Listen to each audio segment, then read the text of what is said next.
Hello students, welcome to the online lecture of Future Foundation Academy. In previous lecture, we have completed human respiratory system. In this lecture, we are going to see mechanism of breathing.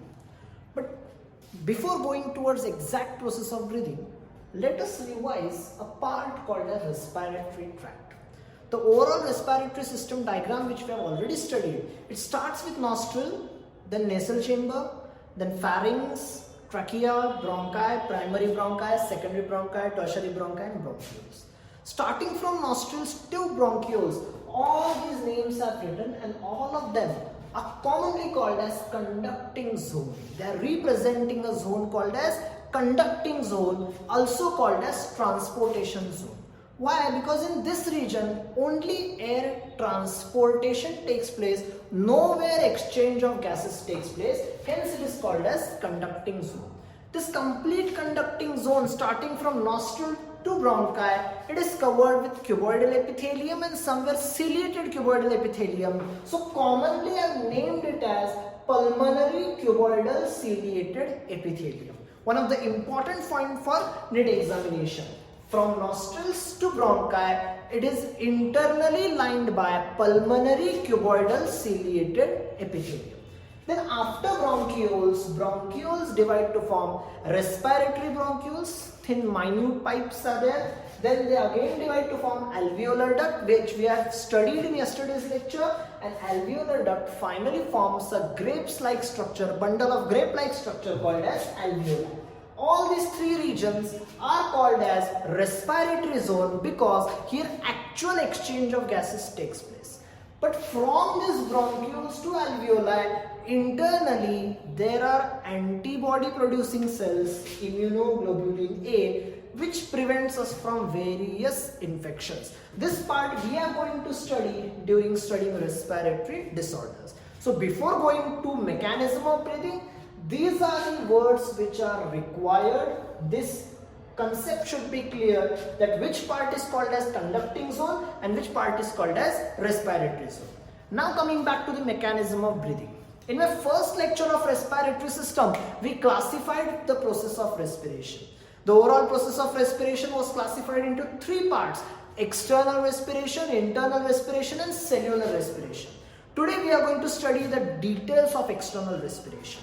See, external respiration means breathing. Simple words, we called it as breathing, and in breathing there are two processes, that is taking in oxygen rich air, which is called as inhalation, and giving out carbon dioxide rich air, which is called as exhalation. Same thing which I have written here. Breathing is divided into two steps: inhalation, exhalation. One word I have written here: inhalation is active process, exhalation is passive process. Now one shortcut you have to remember: wherever active process word will come, it requires energy. Remember, A for active, A for ATP. Whenever active word comes, it requires ATP in the form, means energy in the form of ATP. Hence, inhalation is an active process. It requires energy, while exhalation is a passive process.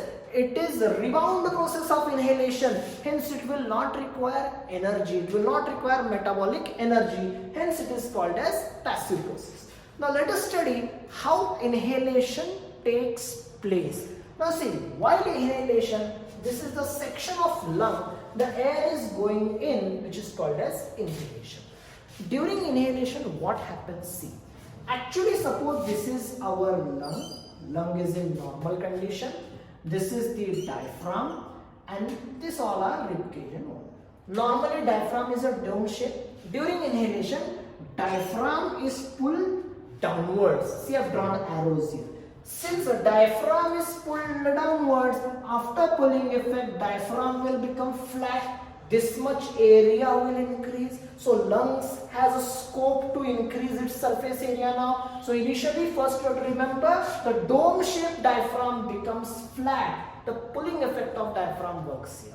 Then the intercostal muscle contracts. Remember, intercostal muscle contracts, due to which ribs are pulled outward and upward. Ribs are pulled outward and upward due to contraction of intercostal muscle, due to which what will happen? This area will also increase, means before it was connected to lung, now this area will increase. See, overall area has increased, so the area of lung will increase.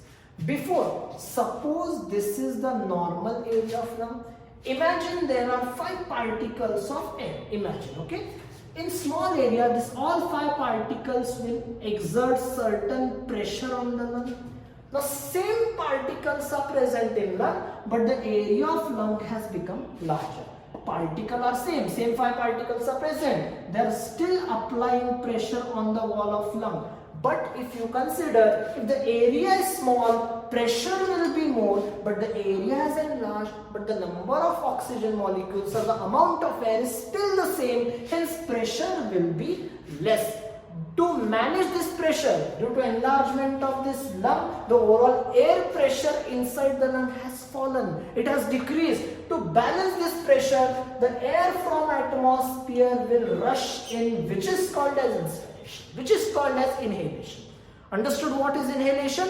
Which processes you have to remember? See, during inhalation, diaphragm will become flat, due to which the lower surface area of lung has scope to increase. Initially, diaphragm will become flat, it will be pulled downward. Intercostal muscles contract, due to which ribs are pulled outward and upward. Due to all this effect, the area of lung will increase, but the amount of air present in the lung is same. Since area has increased, the pressure in the lung falls. Air pressure falls. To balance this pressure, the air whatever we are breathing in easily goes in. That process is called as inhalation, and exhalation is exact opposite pressure.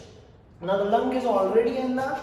Now what will happen? The diaphragm will come back to its normal position. When it is coming back to its normal position, it will push the lung. You can see it will compress the lung to go back to its normal position. Diaphragm will become dome shaped. It will be back to its original position. Intercostal muscle relax. Here intercostal muscle relax, due to which ribs will come downward and inward, due to which the overall thoracic cavity decreases. Lung will feel pressure externally. To balance that pressure, all the air particles feel internally high pressure. They'll feel that internal pressure, so that all the air particles start moving outside, which is called as exhalation, that is expiration.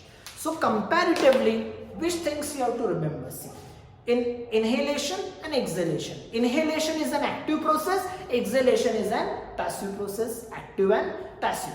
During inhalation, diaphragm becomes flat, it goes downward.